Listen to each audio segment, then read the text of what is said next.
রাসূল সাল্লাল্লাহু আলাইহি ওয়াসাল্লাম খ্রিস্টানের সাথে বসতে পারে, ইহুদির সাথে বসে সনদ তৈরি করতে পারে, মদিনার সনদ।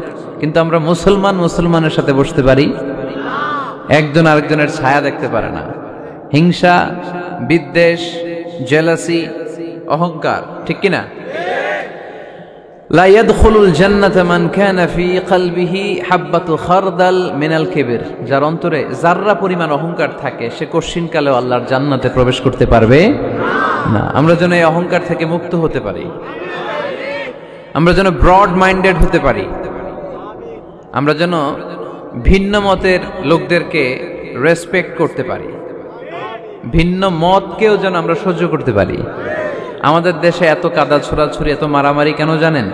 আমরা ভিন্ন মতকে দমন করতে চাই, ভিন্ন মতকে আমরা স্পেস দিতে চাই না, ফলেই এত ঠেলাঠেলি। এজন্য মতামত বিভিন্ন থাকবে। This is the beauty of Islam, unity in diversity, unity in diversity. ঐক্য হবে, বৈচিত্র্যের মাঝে আমাদেরকে ঐক্য খুঁজতে হবে। এক একজন এক এক চেহারা, এই তুমি কালা হইলা কেন, তুমি খাটো হইলা কেন, তুমি লম্বু কেন, এরকম বললে চলবে? এই মেয়ে তুমি বিএনপি করো কেন, তুমি জামাত ইসলাম করো কেন, সব আওয়ামী লীগ হয়ে যাও, বলা যাবে? তুমি এই পীর সাহেবের মুরিদ কেন, আমি যে পীর সাহেবের মুরিদ হইছি ওইখানে আসো না কেন, বলা যাবে না। Unity in diversity. রাসূল সাল্লাল্লাহু আলাইহি ওয়াসাল্লাম ইহুদিদেরকে স্পেস দিয়েছেন, খ্রিস্টানদেরকে স্পেস দিয়েছেন। মনে রাখতে হবে, ঐক্য প্রক্রিয়ার নাম হচ্ছে, এটা এমন একটা প্রক্রিয়া যেখানে সবাই একই চিন্তা চেতনা পোষণ করবে এমনটা নয়, বরং এক একজনের এক এক চিন্তা, কিন্তু মৌলিক বিষয়ে সবাই এক। ইউনিটি ইন ডাইভার্সিটি, বৈচিত্র্যের মাঝে আমাদেরকে ঐক্য খুঁজতে হবে। প্রিয় ভাইরা, কথা বুঝতে পেরেছেন? আপনারা কি জানেন যে আমরা ইবাদত করি মসজিদে, খ্রিস্টানরা ইবাদত করে কোথায়? গির্জায়, তাই না? গির্জাকে ইংরেজিতে কি বলে জানেন? চার্চ বলে। তো ইউরোপে এবং আমেরিকাতে যে গির্জাগুলো আছে, এই গির্জাগুলো তারা বিক্রি করতে শুরু করে দিয়েছে। এর কারণ খ্রিস্টানরা তাদের গির্জাগুলোতে ইবাদত করতে যায় না। আমরা তো নামাজ 3 ওয়াক্ত পড়ি, 2 ওয়াক্ত বা 5 ওয়াক্ত, 7 দিনে তো একবার হাজিরা দিতে যাই, ঠিক কিনা? তো ওদের এমন দশা আছে, ওদের গির্জাগুলোতে 1 মাসও যায় না, 6 মাসও একবার যায় না। তো এই গির্জা রাইখা লাভ আছে? লাভ নাই। এই গির্জা ওরা বিক্রি করতে শুরু করেছে, আর ওখানকার মুসলিম কমিউনিটির নেতারা এই সুযোগে এই গির্জাগুলো কম দামে কিনে এটারে মসজিদ বানাইতে শুরু করছে। ইউরোপ আমেরিকাতে আলহামদুলিল্লাহ, আপনারা শুনে খুশি হবেন, ওরা ইসলামিক সেন্টার বলে এগুলোরে। কি বলে? Islamic centre.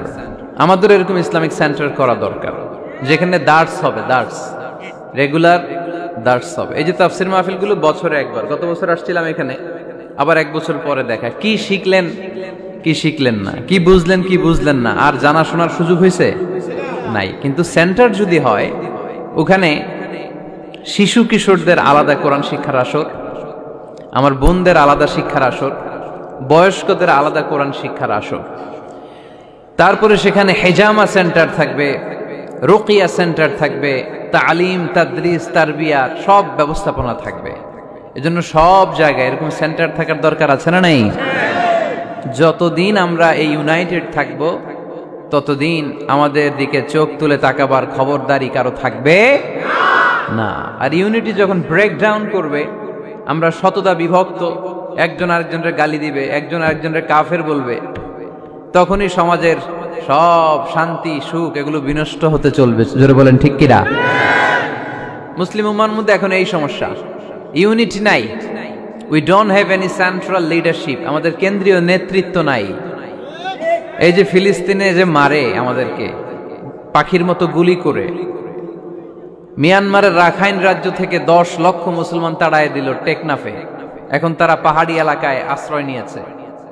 সিরিয়াতে মার খেয়ে গোটা বিশ্বে এরা ছড়িয়ে আছে। এই যে মুসলমানরা গোটা বিশ্বে মার খায়, আমাদের পক্ষে কথা বলার মতো আমাদের কোনো কেন্দ্রীয় লিডার আছে? সেন্ট্রাল লিডারশিপ নাই। আল খিলাফা আল ইসলামিয়া, ইসলামিক ক্যালিফেট, এটা নাই। এই সেন্ট্রাল লিডারশিপ না থাকার কারণে গোটা বিশ্বে আমরা আজ নির্যাতিত, নিষ্পেষিত, আমাদের কোনো মা বাপ নাই। জোরে কোন ঠিক কিনা? এদিকে লাথি মারলে ওইদিকে যাই, ওদিকে লাথি মারলে এদিকে আসি। আমাদের পক্ষ নিয়ে, আমাদের স্বার্থ নিয়ে যে কথা বলবে, জাতিসংঘে হুঙ্কার তুলবে, ওআইসি থেকে ঘোষণা আসবে, ওরকম একটা নেতাও আমাদের নাই। জোরে বলেন ঠিক কিনা? ওমরে ফারুকের মতো যদি একটা নেতা থাকতো, তাহলে গোটা বিশ্বে মুসলমানরা এক আমব্রেলার নিচে, এক ছাতার নিচে চলে আসতো, তাই না? এমন সাহাবী ছিলেন বিষ্ণু ঈসা ইসলাম তার ব্যাপারে বলেছেন, আসাদ্দুহুম ফি আমরিল্লাহি উমর। আল্লাহর জমিনে আল্লাহর দ্বীন বাস্তবায়নের জন্য সবচেয়ে কঠিন সাহাবী ছিল যিনি, তিনি হচ্ছেন উমর। মুনাফিকরা ওমরে ফারুককে দেখে ভয় পেত, খোদ শয়তান ইবলিস ওমরে ফারুককে দেখে ভয় পেত। আলহামদুলিল্লাহ পড়বেন না? বিষ্ণু ঈসা ইসলাম বলতেন, ওমর তুমি যদি এই রাস্তা দিয়ে হাঁটো আর শয়তান তোমারে দেখে, তাহলে শয়তান এই রাস্তা রেখে দিয়ে অন্য রাস্তা দিয়ে হাঁটে। লা নবিয়্যা বা'দি ওয়ালা রাসূলা। আল্লাহ রাসূল বললেন, আমার পরে কোনো নবীও নাই, রাসূলও নাই, তবে আমার পরে কেউ যদি নবী হতো, ওমর নবী হয়ে যেত। এরকম একজন ওমরের আমাদের দরকার। এরকম একজন ওমরের অপেক্ষায় আমরা। একজন হলেই চলবে। কয়জন লাগবে? যুগ জামানা পাল্টে দিতে চাই না অনেক জন, এক মানুষই আনতে পারে জাতির জাগরণ। এক মানুষই বিপদকালে বাঁচায় কাফেলায়, ক্ষুদ্র ডিঙ্গি বাঁচায় জাহাজ অসীম দরিয়ায়। কয়জন ওমর দরকার? আমরা সেই ওমরের জন্য অপেক্ষা করছি, যার নেতৃত্বে, যেই আল ইমাম আল মাহদি, যার নেতৃত্বে গোটা বিশ্বে শান্তি, সভ্যতা, ভদ্রতা আবার প্রতিষ্ঠিত হবে। এক ছাতার নিচে মুসলমানেরা থাকবে, কেউ কারো ব্যাপারে হৃদয়ে কোনো বিদ্বেষ রাখবে, ঘৃণা রাখবে, কেউ কাউকে গালি দিবে না। এই সুসম্পর্ক, এই ঐক্যের জন্যই ইসলাম। একসাথে উদখুলু ফিস সিলমি কাফা, পরিপূর্ণভাবে সবাই মিলে ইসলামের রশিকে আঁকড়ে ধরো, তাহলেই বরকত দিবে কে? ওমরে ফারুক বলতেন, নাহনু কওমুন আ'আজ্জানাল্লাহু বিল ইসলাম। আমরা তো এমন জাতি যে জাতিকে আল্লাহ তাআলা ইসলাম দিয়ে সম্মানিত করেছে। আমাদের সম্মান ইসলামে। এখন ইসলাম রেখে দিয়ে অন্য জায়গায় সম্মান খুঁজি, এজন্যই লাথি খাই, এজন্যই অপমানিত, এজন্যই নেতৃত্ব শূন্য। জোরে বলেন ঠিক কিনা?